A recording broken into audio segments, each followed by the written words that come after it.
বৃদ্ধার মৃতদেহ উদ্ধার ঘিরে ব্যাপক চাঞ্চল্য ছড়িয়েছে। খুন করা হয়েছে বলে দাবি স্থানীয়দের।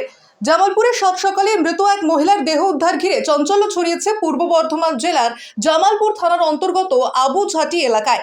এখানে নিজেদের বাড়িতে মৃত অবস্থায় উদ্ধার হয় এক মহিলার দেহ, যার নাম মীরা সরকার, বয়স আনুমানিক 72 বছর, এবং গুরুতর আহত অবস্থায় উদ্ধার করা হয় তার স্বামী নীলাদ্রি সরকারকে। স্থানীয়দের অভিযোগ, পরিকল্পনা করে মারার চেষ্টা করা হয়েছিল ওই বৃদ্ধ দম্পতিকে। স্বামীকে মারতে না পারলেও স্ত্রী মীরা সরকারকে খুন করে চম্পট দেয় দুষ্কৃতীরা। এই ঘটনাকে ঘিরে ব্যাপক চাঞ্চল্য ছড়ালো এই এলাকা জুড়ে। ঘটনাস্থলে ছুটে আসে স্থানীয় পুলিশ সহ পূর্ব বর্ধমান জেলা পুলিশের আধিকারিকেরা। ইতিমধ্যে মৃতদেহ উদ্ধার করে নিয়ে গেছে পুলিশ। আহত নীলাদ্রি সরকারকে বর্ধমান মেডিকেল কলেজ হাসপাতালে পাঠানো হয়েছে চিকিৎসার জন্য। পরিবার ও স্থানীয় বাসিন্দারা চাইছেন এই ঘটনার সঠিক তদন্ত হোক। যে বা যারা এই ঘটনার সঙ্গে যুক্ত তাদের খুঁজে বার করে দৃষ্টান্তমূলক শাস্তির ব্যবস্থা করা হোক। এই বিষয়ে স্থানীয় বাসিন্দারা সাংবাদিককে কি বললেন শুনুন। জামালপুর থেকে আশিস কুমার ঘোষের রিপোর্ট। আমি এসেছিলাম, আমার বোনকে মেরে দিয়েছে, পড়ে আছে। আবার কি ওই অবস্থা, মানে মৃত অবস্থা যেমন থাকে তেমনি ঘরের ভেতরে।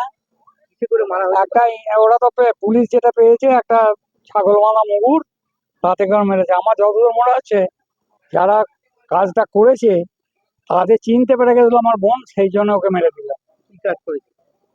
আমার যেটা মনে হয়, কি উদ্দেশ্য থাকতে পারে, বরং মোটিভটা কি? খুনের মোটিভ একটা থাকে তো, যে কোনো লোকের খুনের মোটিভ নয় তার সঙ্গে রাগারাগি থাকে, নয় ওর সঙ্গে পাড়ার কারুর রাগারাগি নেই, কিচ্ছু নেই।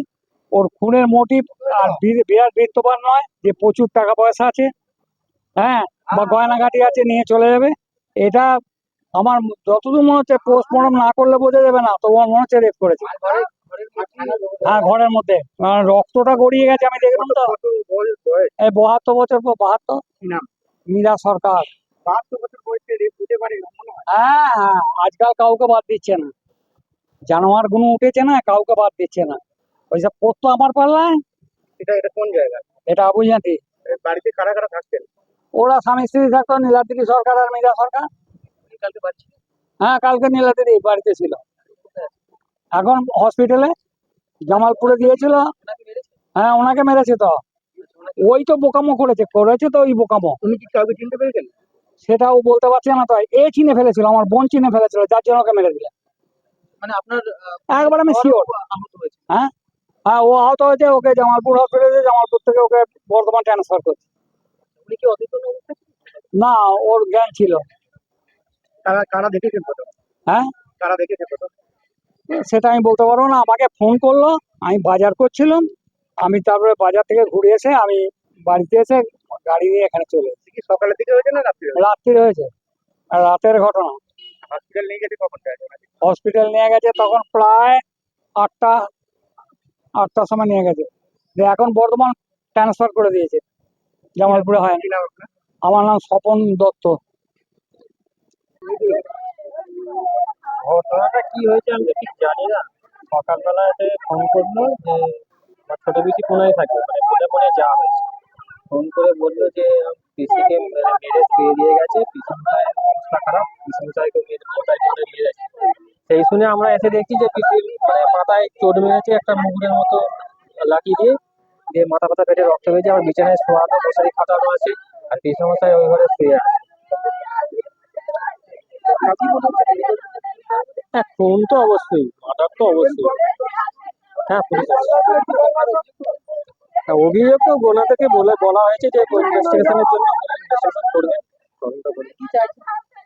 দোষী শাস্তি পাক, এটাই চাইছি।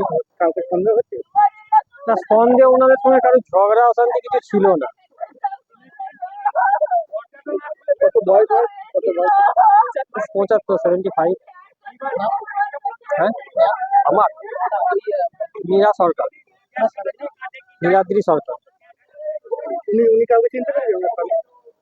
উনি তো এখন কিছু বলতে পারছেন না, কিছুই বলছেন না। চিনতে পেরেছিল বলেই মনে হয় মানে মারাটা করা হয়েছে, কিন্তু কি উদ্দেশ্যে এসছে না এসছে সেটা তো কিছু বোঝা যাচ্ছে না, তাই না? আমার নাম প্রসূন দত্ত।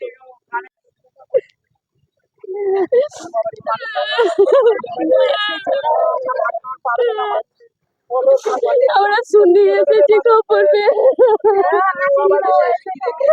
আমি কিছুই দেখতে পাইনি, এই তো খানিক আগে এলাম, কিচ্ছু দেখতে পাইনি, শুধু শুনেছি খালি।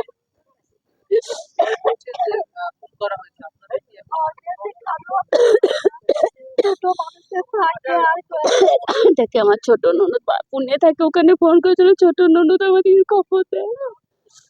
আমার ছেলেরা ভাইরা চলে এসেছে,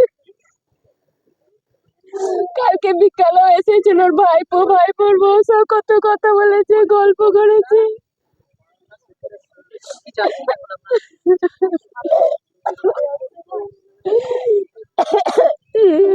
যারা মেরেছে তাদের শাস্তি